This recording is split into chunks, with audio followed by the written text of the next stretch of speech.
So it's a program we set up at Backtrack Youthworks to work with kids that are just having a hard time. So I think we've had over 1,000 young people through the program to date. 87% of kids end up either in employment or back into full-time education and training. So Bernie started the program over 10 years ago now. It's because there was a gap in the community. There was a gap between kids who didn't fit the mainstream system and those who were told they needed to be in education until they were 17.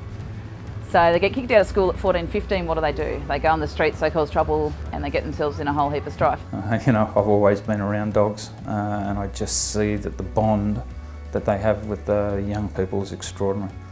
So when we talk about, how do we reduce the crime rates, that was one of the things that was first designed, was to take those 20% of the kids doing 80% of the damage out of town at the times of high risk.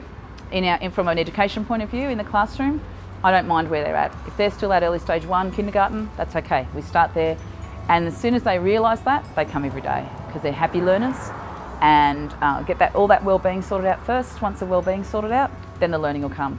Make it fun, make it interesting, and make it achievable for them. So we never set anyone up to fail. At the moment, we're working in Dubbo, Condobolin, Lake Cargelligo, and most recently Burke. So exciting times and some pretty, tough communities. When we tackle these problems, the mental health, employment, crime, winning the award more than anything shows that here's a model that works.